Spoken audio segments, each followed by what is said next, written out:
Assalamualaikum warahmatullahi wabarakatuh. Sampurasun. Selamat bertemu kembali di channel kami, Kings Majurian. Perjalanan kami berikutnya membawa kami ke daerah Wanarja, Jawa Tengah dengan satu tujuan, yaitu Gunung Padang. Ternyata Gunung Padang tidak hanya ada di Sumatera, Bandung, dan Cianjur. Di Majenang pun ada Gunung Padang.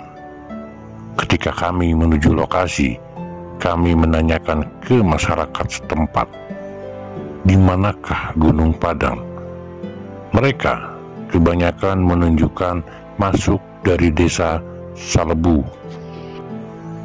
Kami akan mencoba membahas Gunung Padang ini bukan hanya dari satu arah saja.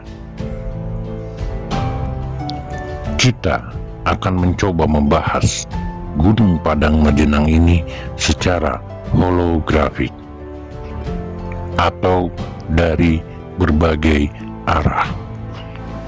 Tujuan kami ke Gunung Padang ini adalah untuk menambah pengalaman, untuk bisa lebih bertasyakur dengan alam, dan semoga di Gunung Padang ini kita bisa mendapatkan ilmu pengetahuan.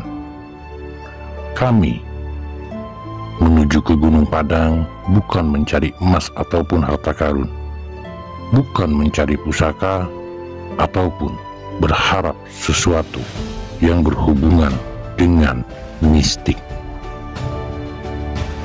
Kami akan mencoba untuk olah rasa dan olah pikir di tempat ini, karena yakin di Gunung Padang Majenang ini terdapat suatu ilmu pengetahuan yang luar biasa. Untuk meneliti tempat ini, Pabahanan yang berada di Gunung Padang, kita tidak bisa hanya selesai dengan kata bahwa orang-orang zaman dahulu itu sakti. Mohon maaf untuk teman-teman yang di luar yang mempunyai pendapat seperti itu, yang tidak sependapat dengan kami. Di situ sangat terlihat hanya akan selesai dengan jawaban orang-orang zaman dahulu itu sakti. Jawaban-jawaban seperti itulah yang diharapkan oleh kaum penjajah. Kita dijadikan malas untuk mencari, kita dijadikan malas untuk berusaha mengetahui hal-hal yang penting. Gunung Padang, ya, pada waktu dijajah ke Jepang dan Diganti sama Jepang, Gunung Padang. Aslinya Gunung Padang. aslinya Gunung Cendana. Terus Jepang Tahun 42 itu pada waktu datang 42 bikin dua baru 100 meter ada surat mendadak dari negara untuk pulang. Pada zaman penjajahan Belanda, gunung ini bernama Gunung Cendana. Di sini beredar mitos bahwa formasi batuan tersebut berasal dari kayu cendana.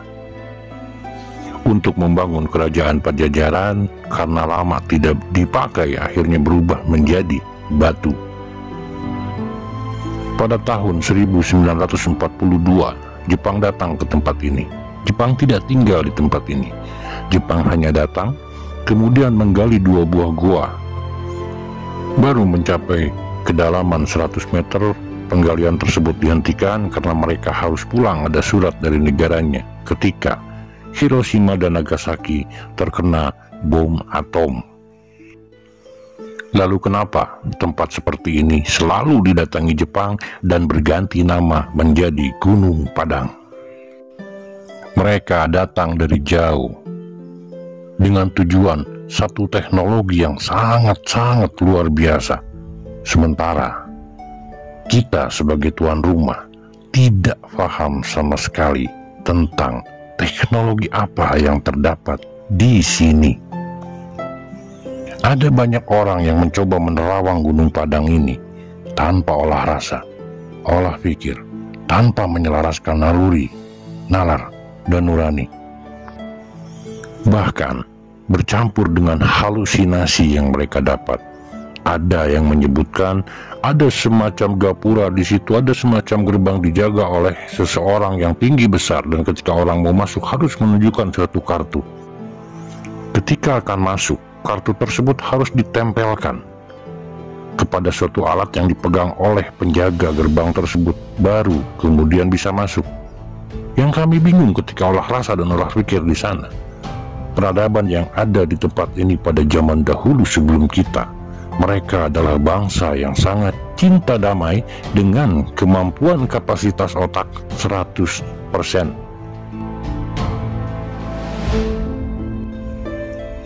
Di tahun 1942, Jepang sudah paham tentang gunung ini. Itu salah satu alasan kenapa kita selalu tertinggal. Karena kalau kita berbicara tentang makrifat, hakikat, dan syariat, kita hanya berkutat di sekitar syariat.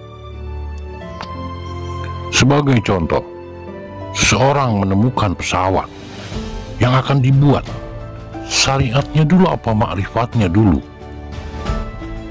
Jelas, harus dari makrifatnya dulu, saudaraku.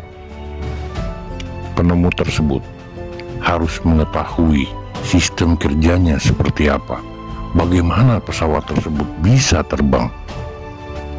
Setelah itu, barulah membuat hakikat. Penemu tersebut harus menggambar, sehingga menjadi sebuah konsep.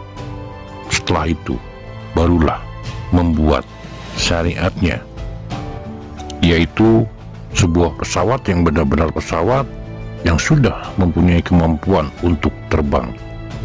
Tidak seperti saat ini di kita kebanyakan semuanya terbalik.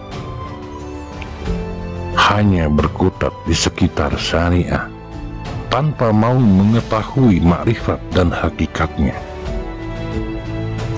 Inilah hasil dari dogma dan doktrin yang turun-temurun dari zaman dahulu, zaman penjajah sampai ke generasi kita. Kita dibentuk untuk menjadi orang yang malas mencari. Kita benar-benar dibentuk oleh mitos dan mistik, sehingga kita kurang mempunyai kemampuan untuk menyelaraskan 3 trisula diri, yaitu naluri, nalar, dan nurani. Untuk membaca rekaman alam di lokasi ini, kita dituntut benar-benar jeli. Jangan sampai tertipu mata lahir dan mata ketiga kita, yaitu mata batin. Dari rekaman alam yang kita dapat, kita pun harus mengolahnya, mengkaji lagi. Kita benar-benar harus olah rasa dan olah pikir di tempat ini. Kami pernah mendengar bahwa ada orang yang mencoba untuk meneliti tempat ini. Beliau mempunyai kesimpulan bahwa orang di sini tinggi besar pada zaman dahulu. Ada pertanyaan, kenapa formasi tersebut seperti itu? Hanya dengan jawaban simpel, karena orang-orang zaman dulu itu sakti. Ketika kami mencoba masuk ke gelombang otak dan frekuensi orang yang mengemukakan pendapat tersebut, ternyata bukan dari hasil rekaman alam yang mereka dapat. Justru yang mereka baca adalah salah satu lapisan dimensi, seperti yang pernah kami kemukakan. Ada 7 lapis langit, 7 lapis bumi, bahkan kulit pun terdiri dari 7 lapis. Dari setiap dimensi tersebut dibagi lagi menjadi 7 lapisan, dan di setiap lapisan tersebut terdapat kurang lebih 70.000 alam.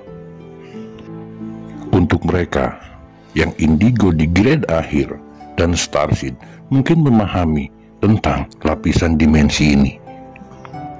Untuk yang membaca, di mana ketika masuk ke pura harus menempelkan kartu, itu masuk lapisan dimensi yang hampir sama dengan Wendira, Mandalika, dan Teluk Gong. Dan untuk Anda yang pernah membaca bahwa di sini orangnya tinggi besar, dan sakti-sakti.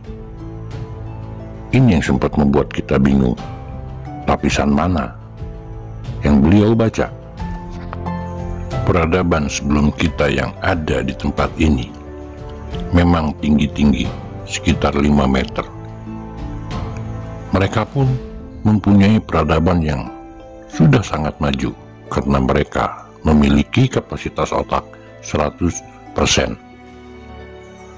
Mereka pun sudah mengenal apa itu nanoteknologi dan anti-gravitasi.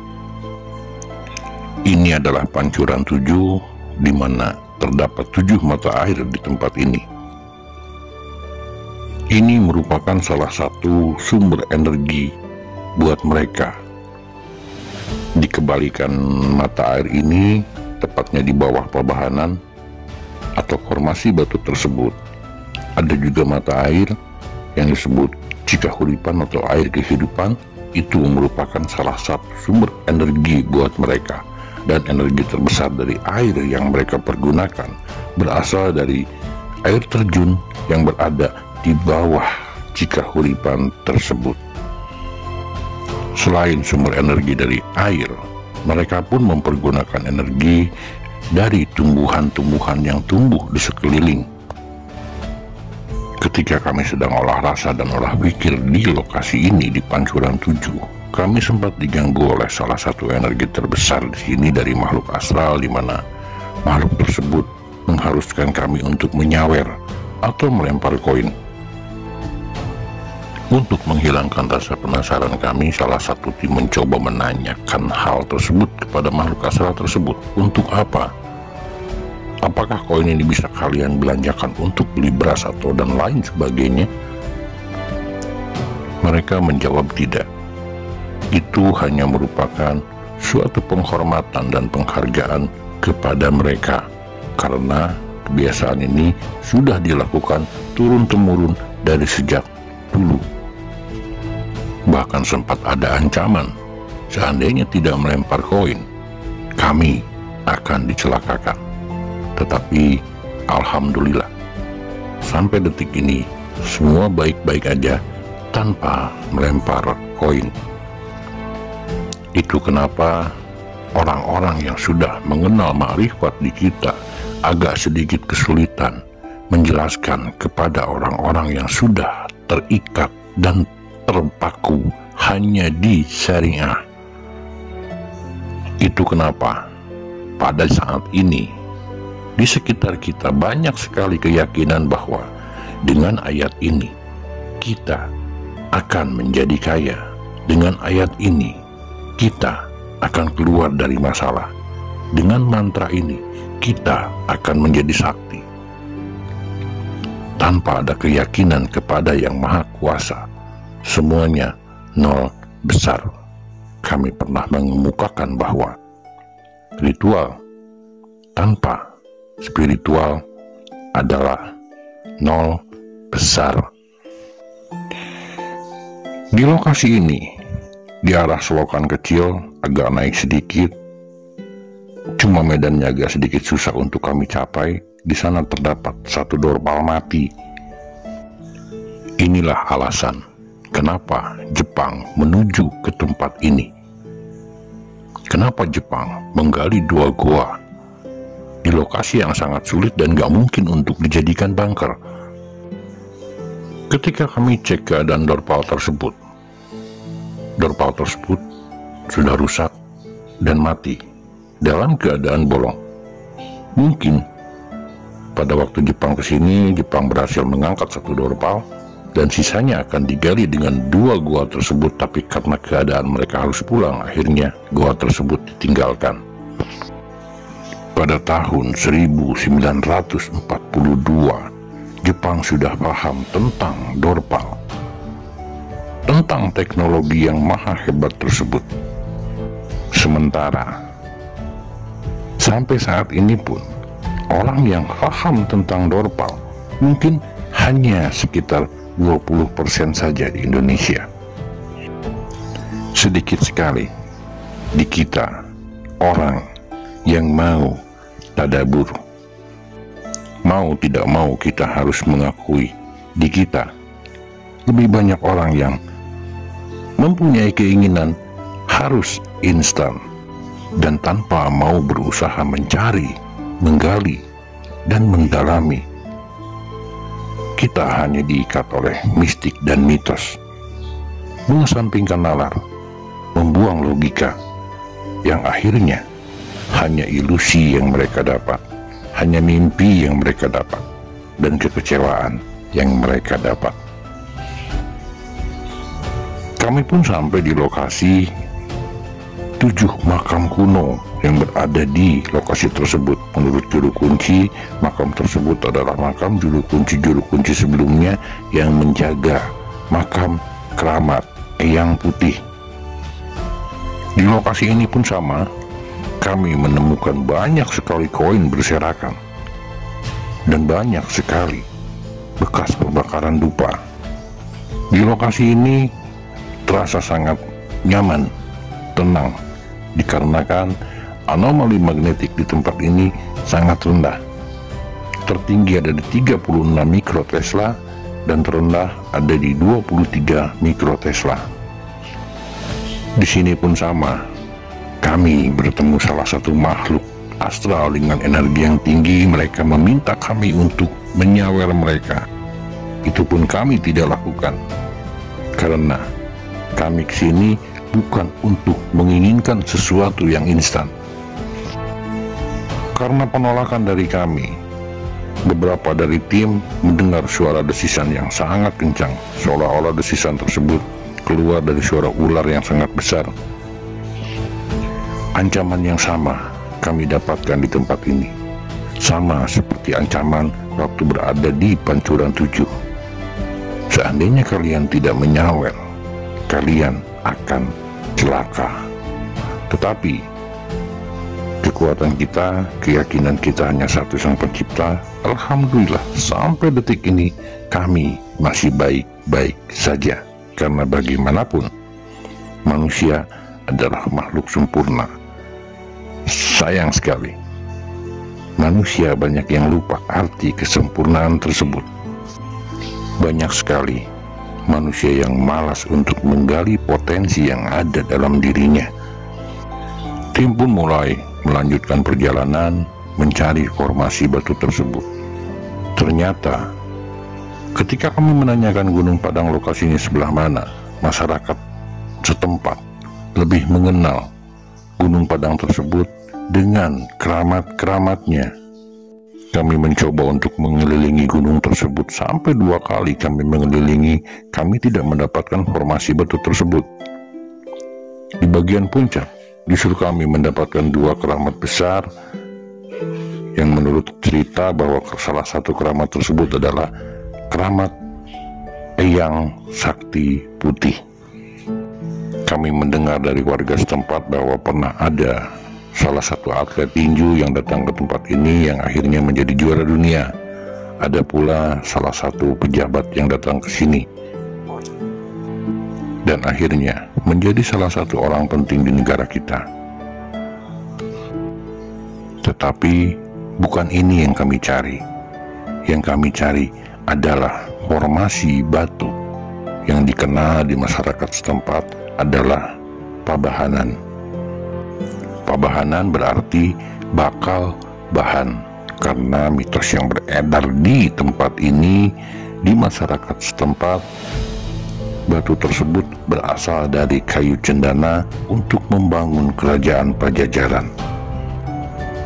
Inilah dogma yang diciptakan untuk membentuk kita, sehingga dogma tersebut berjalan turun-temurun sampai ke generasi kita, dan mereka percaya bahwa dari kayu bisa berubah menjadi batu. Dengan cara pengapuran, kayu bisa berubah menjadi batu seiring waktu dengan lamanya waktu, seperti batu-batu akik yang banyak dipergunakan oleh orang-orang. Tetapi berbeda dengan batu ini. Ketika kami olah rasa, olah pikir di lokasi ini, di Pabahanan ini, kami tidak melihat bahwa batuan tersebut berasal dari kayu cendana. Batuan ini sudah ada jauh sebelum Masehi.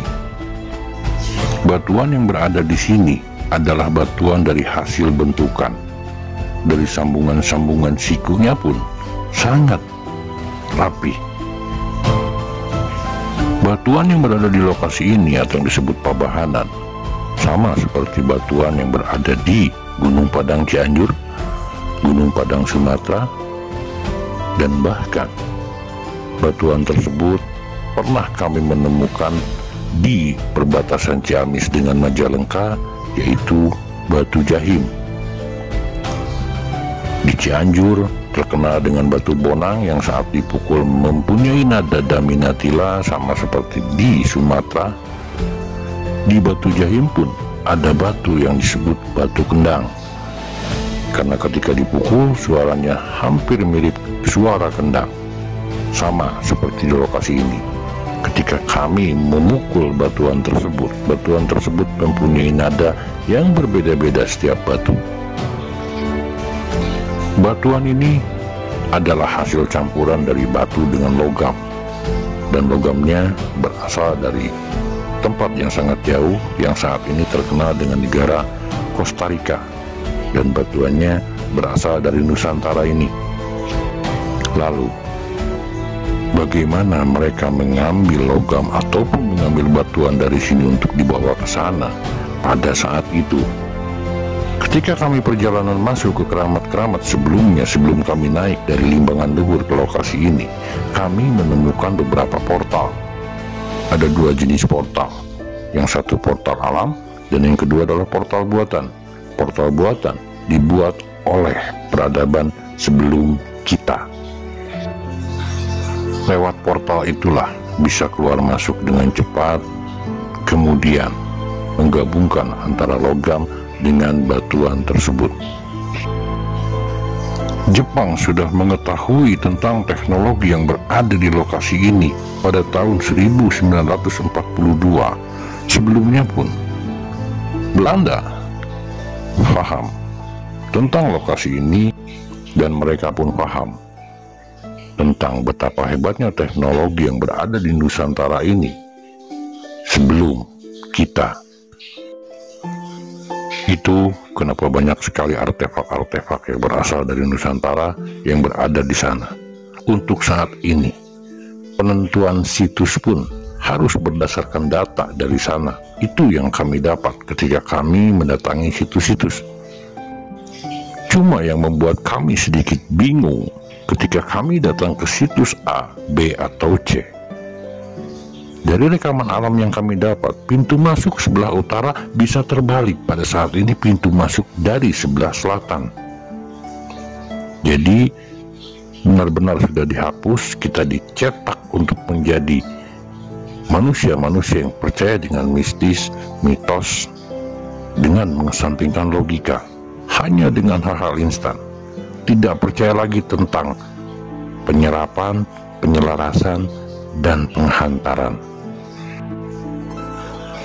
Mereka sudah paham tentang teknologi yang berada di lokasi ini. Sementara sampai saat ini, kebanyakan dari kita sebagai tuan rumah tidak paham ada apa di sini. Bahkan kami mendengar orang-orang yang datang ke atas justru banyak untuk meminta nomor, yang akhirnya makhluk-makhluk astral berusaha untuk menyalahkan. Karena memang kita terlalu percaya dengan mitos, mistik, mengesampingkan logika, sehingga intelektual tidak dipakai sama sekali. Nalar tidak ada. Bukan teknologinya yang dicari, genderuwonya yang dicari. Karena mereka butuh nomor, dengan dapat nomor, besok pasti kaya. Subhanallah. Saudara-saudaraku, mulai saat ini, marilah kita mencoba memperluas lingkar pikir kita. Kami tidak menyebutkan pola pikir, tetapi lebih luas lagi, yaitu lingkar pikir. Mari kita selaraskan nalar, naluri, dan nurani. Mari kita belajar untuk tadabbur, bukan menurut sang guru seperti ini kemudian kita takabur. Manusia menemukan dirinya oleh dirinya. Manusia membuka dirinya oleh dirinya. Manusia merupakan sumber makhluk. Manusia yang sudah menemukan sejatinya dirinya dengan sendirinya akan terkoneksi dengan multiverse dan semesta lainnya. Tidak seperti saat ini. Banyak sekali orang yang mengaku mengenal jagat besar, sementara tidak paham jagat kecil, yaitu dirinya sendiri. Ini adalah petilasan Eyang Sakti Putih, di mana banyak sekali orang kesini untuk meminta ilmu kebal, jabatan, dan lain sebagainya. Ini yang harus kita luruskan. Kita tidak seharusnya meminta kepada kuburan. Dan orang yang pernah meninggal, kalaupun memang ada jasad di sini, ruhnya udah kembali ke tempat di mana seharusnya. Karena setiap orang atau waliullah atau orang yang dikasih oleh Sang Pencipta mempunyai dimensi yang berbeda-beda. Mereka yang dikasihi oleh Sang Maha Pencipta yang meninggal berbeda dimensi dengan yang moksa atau dalam bahasa Sunda tilem. Justru orang-orang yang datang ke sini bukan untuk mengetahui leluhur. Orang-orang yang datang ke sini bukan untuk mengingat leluhur, tetapi orang-orang yang datang ke sini dengan tujuan tertentu, itu entah itu ilmu kebal, jabatan, atau apapun itu, justru dimanfaatkan oleh makhluk astral yang ada di lokasi ini. Meskipun tujuannya baik, tetapi niatnya salah, hasilnya pun akan salah. Contoh kecil, jangan berbicara soal kebatinan, kegaiban, atau spiritual. Kita memasak telur. Telur itu ada cangkangnya dan harus dipecahkan ketika kita memasaknya. Tujuan kita akan membuat telur mata sapi, tetapi ketika digoreng dengan cangkangnya, hasilnya pun bahkan berbeda. Bukan telur mata sapi yang ada. Telurnya benar, telurnya baik, tetapi kalau cara memasaknya salah, cara memakannya salah, dan cara mengolahnya salah, maka akan menjadi salah. Apalagi sebuah pengajaran dan sebuah pemahaman. Segala sesuatu yang berlebihan juga tidak baik. Sebagai contoh, minum air mineral 1, 2, atau 3 gelas itu bagus dan baik. Tetapi kalau kita minum 1 galon sekaligus, itu akan menjadi salah dan justru malah merugikan. Apalagi sebuah ajaran. Maka dalam hal apapun, fanatisme yang berlebihan itu tidak baik dan merugikan. Apalagi dalam sebuah ajaran ataupun pemahaman. Maka dari itu, dalam hal apapun, fanatisme yang berlebihan itu tidak baik, itu merugikan, baik bagi akal sehatnya yang tumpul, bahkan mati, atau jiwanya yang beku dan tertutupi. Orang yang sudah tidak ada, orang yang sudah meninggal, orang yang sudah moksa, ruhnya akan kembali ke tempat di mana mereka seharusnya. Hanya energinya yang tidak akan musnah. Mungkin ada energi-energinya di sini, tetapi energi tersebut pun akan mencari frekuensi yang sama, akan masuk di tubuh yang mempunyai gelombang dan frekuensi yang sama. Kami mendengar di sini pernah ada orang yang pernah sampai 7 hari 7 malam berzikir di sini dengan harapan mendapatkan sesuatu, tetapi ternyata non besar. Yang didapat hanya pemanfaatan dari makhluk-makhluk astral dan dibumbui oleh ilusi. Kenapa seperti itu? Karena ritual yang mereka lakukan tanpa spiritual sama sekali. Mereka hanya pegang syariah tanpa paham tentang hakikat dan makrifat. Mari kita sama-sama membuka lingkar pikir kita. Mari kita sama-sama memperluas lingkar pikir kita, supaya kita tidak terikat, tidak terpaku oleh doktrin-doktrin dan dogma-dogma yang telah turun-temurun dibentuk, sehingga sampai di masa kita. Mari kita selaraskan nalar, nurani, dan naluri.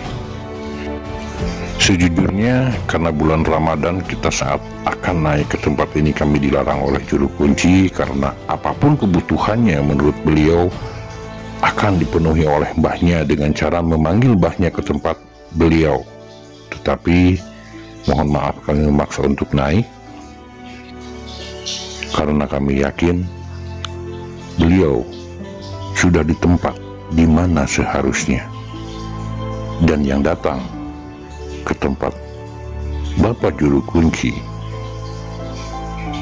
yang menyerupai seperti Eyang Sakti Putih adalah makhluk lain, dan jawabannya benar-benar kami buktikan ketika kami di atas. Makhluk tersebut mengakui bahwa dialah yang sering mengakui bahwa akulah Eyang Sakti Putih.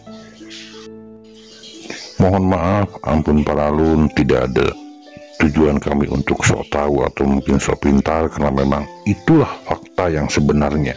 Ketika kami sampai di lokasi tersebut, di makam tersebut, kami bertemu dengan salah satu makhluk yang energinya sangat besar, dan makhluk tersebut itu mengakui apapun akan dikasih, dan dia pun mengakui bahwa yang sering datang ke tempat juru kunci tersebut adalah dia dengan menyerupai Eyang Sakti Putih.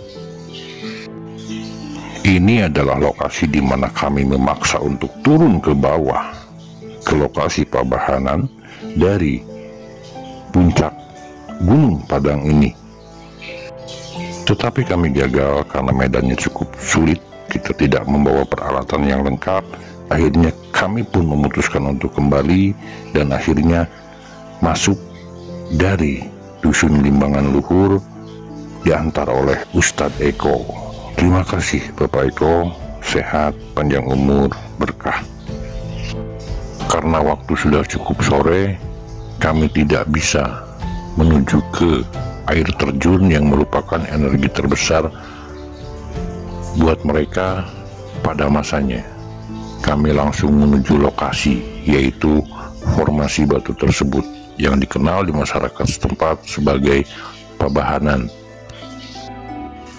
Ternyata untuk sampai di atas, kami harus mengikuti bekas aliran air dari atas. Di sana sudah banyak sekali batu berserakan, batu-batu yang sudah berbentuk panjang persegi.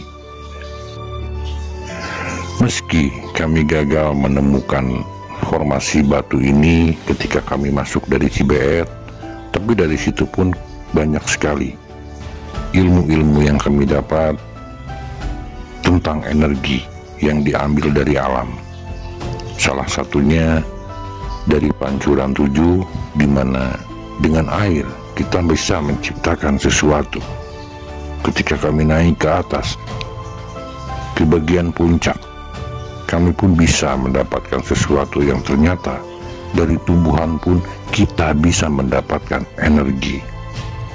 Semuanya itu perlu cara, perlu proses, tidak seperti kebanyakan yang diinginkan manusia saat ini dengan simsalabim. Berjuta-juta kali simsalabim tidak akan pernah paham tentang energi kalau kita tidak akan pernah mempelajarinya. Dengan hal yang kami temukan sangat kecil tersebut pun, itu sudah sempat membuat kami sedikit bingung.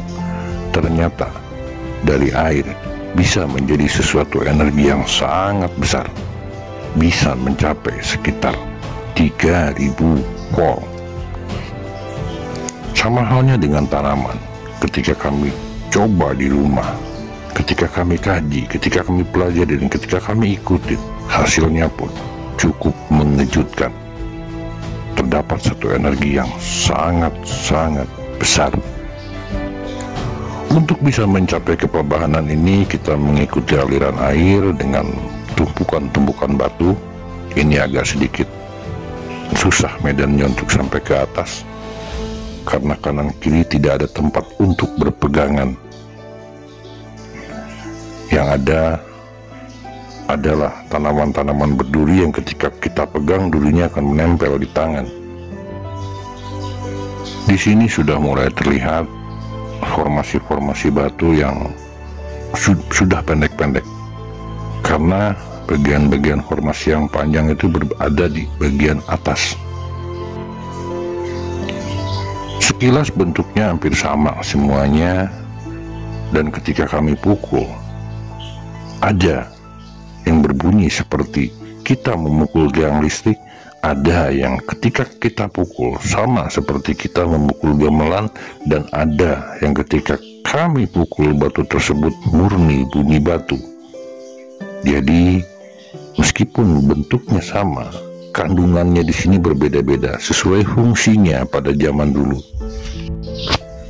Ketika kami menuju puncak, di tengah-tengah kami menemukan salah satu mata air, dan menurut Bapak Ustadz Eko, mata air tersebut adalah Cikahuripan atau air kehidupan. Hasil olah rasa dan olah pikir kami di sini dan mencoba membaca rekaman alam yang ada, ternyata mata air ini pun adalah salah satu sumber energi buat mereka.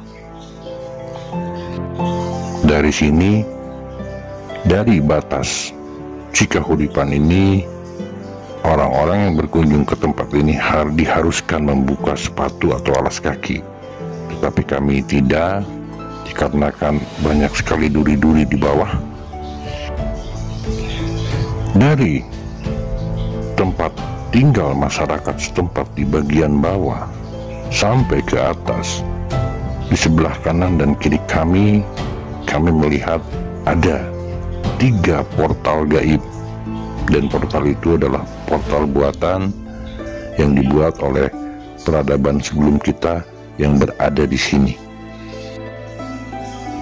Tim sering ketinggalan oleh Ustadz Eko dikarenakan mungkin kondisi fisik tim sudah mulai melemah, karena kita mencari lokasi ini masuk dari Dusun Cibeet.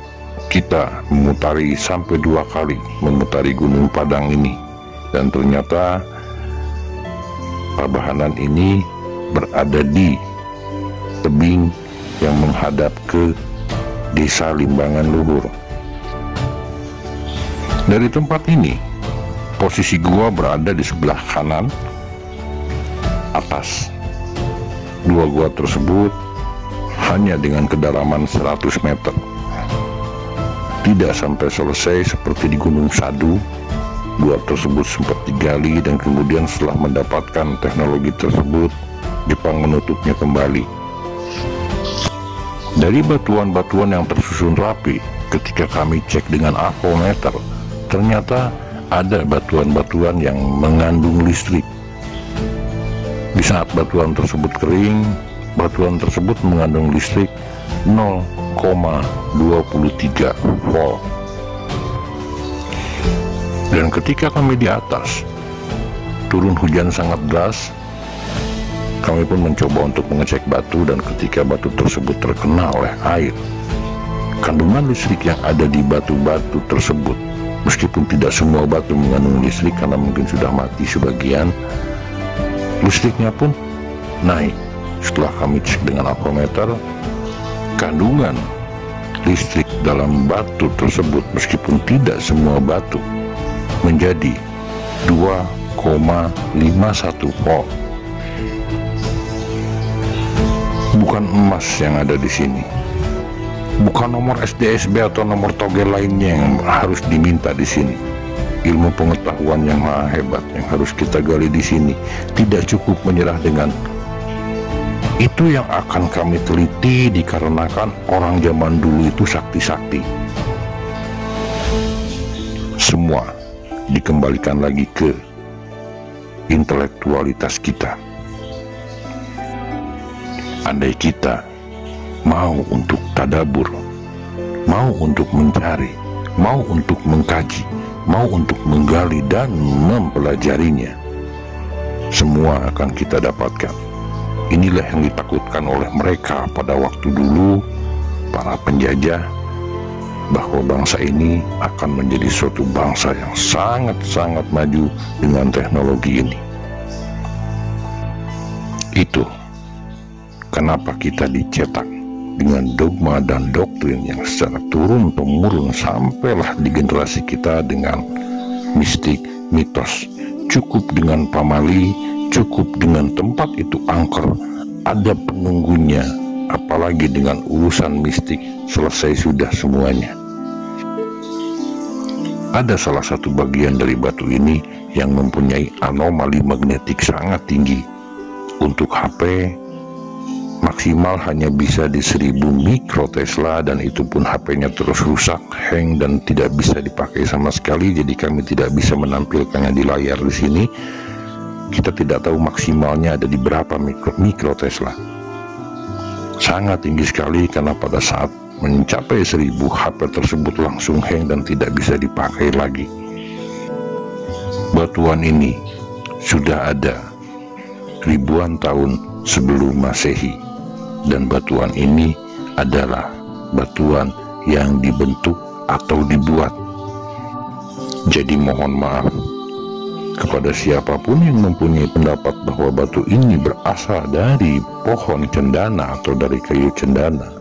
Itu adalah satu persepsi yang sangat salah. Apakah Anda membuktikan kalimat Anda tersebut? Saya yakin tidak. Itu baru katanya. Kalaupun mencoba untuk bertanya di sana, jawaban yang didapat dari makhluk-makhluk tertentu yang jelas menyesatkan. Kalau mencoba membaca rekaman alam, mencoba untuk olah rasa dan olah pikir di tempat tersebut, itu akan sama hasil dengan yang kami dapatkan. Karena formasi batu ini sudah ada jauh sebelum Masehi, jauh sebelum masa Pajajaran.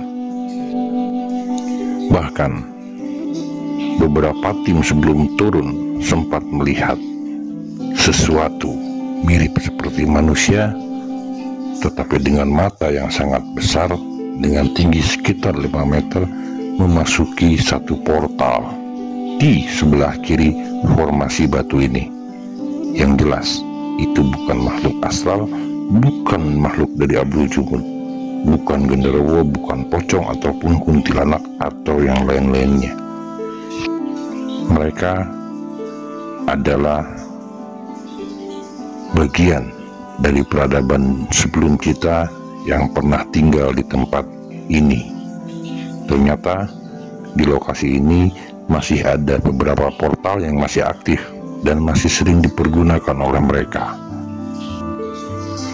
Mereka kaum cinta damai pada masanya. Mereka tidak perlu memakai kartu kemudian tempelkan ke sebuah alat ketika masuk ke sebuah gapura, karena memang kapasitas otak mereka ada di 100%. Mereka adalah bangsa yang sangat cinta damai. Mereka bangsa yang sampai saat ini masih ada di sekeliling kita, dan mereka adalah bangsa yang dihancurkan oleh bangsa Atlantean. Dan bangsa Atlantean ini musnah pada zaman Nabi Nuh. Tempat ini sengaja dihancurkan oleh mereka supaya teknologi mereka tidak dicuri atau tidak dipergunakan oleh bangsa Atlantean yang merupakan bangsa agresor pada masa itu. Insya Allah ke depan, seandainya kami masih dikasih umur, dikasih rezeki, dikasih kesehatan, dan mendapat izin dari Yang Maha Kuasa, kami pun akan kembali ke tempat ini untuk meneliti lebih dalam ada apakah sebenarnya di sini. Karena hanya sebagian kecil yang bisa kami tangkap di sini, sebagian kecil yang kami dapatkan di sini, yang kami akan coba untuk mengembangkannya. Terima kasih telah mengikuti perjalanan kami. Ikuti perjalanan kami berikutnya ke tempat-tempat yang tidak kalah menantang. Assalamualaikum warahmatullahi wabarakatuh.